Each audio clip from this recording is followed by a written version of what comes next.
अगदी येवलुशा इथे इथे या. हे पहा, हा अवघ्या 21 दिवसांचा आहे. जिल्ह्यातल्या शेतकऱ्यांना अगदी जिव्हारी लागलं आहे.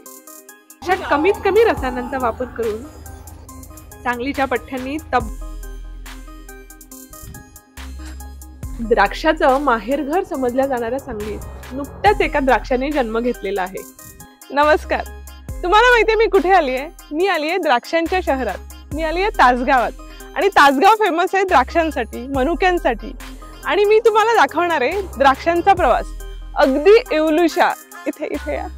हे पहा, हा द्राक्षाचा घड आहे आणि हा आहे अवघ्या 11 दिवसांचा. मी तुम्हाला प्रवास दाखवणार आहे या घडाचा. मी तुम्हाला प्रवास दाखवणार आहे या द्राक्षांचा. अगदी तुमच्या प्लेट पर्यंत येईपर्यंतचे द्राक्षे, सगळा प्रवास मी तुम्हाला दाखवणार आहे. चला. शेतकऱ्याचं काम कधीच सुरू झालेलं आहे. वेलींना आधार द्यायचा, योग्य खत द्यायचं, भरपूर पाणी द्यायचं. पानं मोठी होतात आणि द्राक्षांचे छोटे गुच्छ आकार घेऊ लागतात.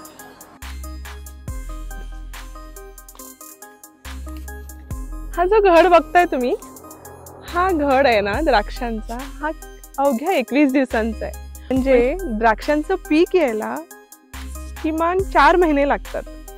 4 पैकी फक्त 21 दिवस झालेले आहेत.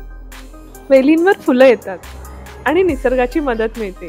वारा, मधमाशा इथे खूप महत्वाची भूमिका बजावतात. ही फुलं म्हणजे द्राक्षांच्या प्रवासाचा पुढचा टप्पा.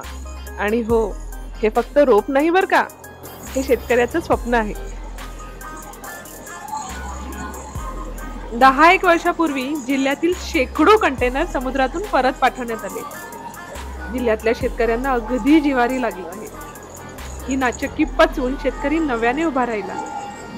द्राक्षातला दोष दूर करून निर्यातीसाठी योग्य अशा कमीत कमी रसायनांचा वापर करून सांगलीच्या पठ्ठ्यांनी तब्बल 24 देशांमध्ये सुमारे 15,000 टन द्राक्ष एक्सपोर्ट केली.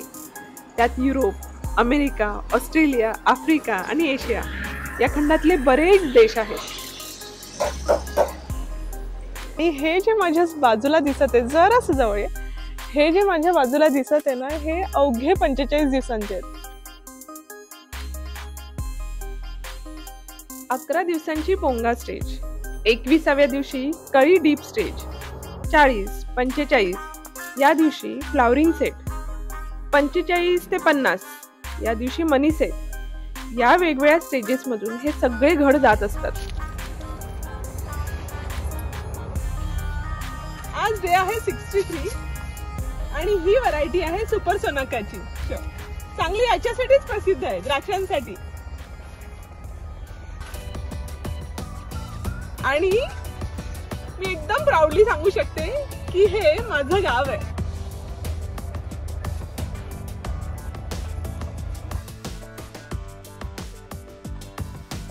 पंधरा-20 दिवसातच या बागेची कामं सुरू होतात.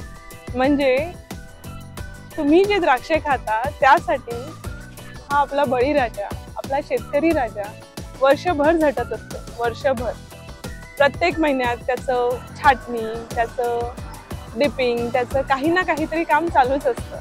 आणि आपल्याला फक्त मार्केटमध्ये जाऊन घेऊन यायची असतात आणि खायची असतात. किती सोपं आहे ना आपलं काम. तर या सीझन मध्ये ही रसाळ, आरोग्यवर्धक आणि भरपूर अँटीऑक्सिडंट असलेली द्राक्ष भरपूर खा. पण खाण्याआधी इतर फळांसारखं सोड्याच्या, मिठाच्या पाण्याने नक्की धुवून घ्या.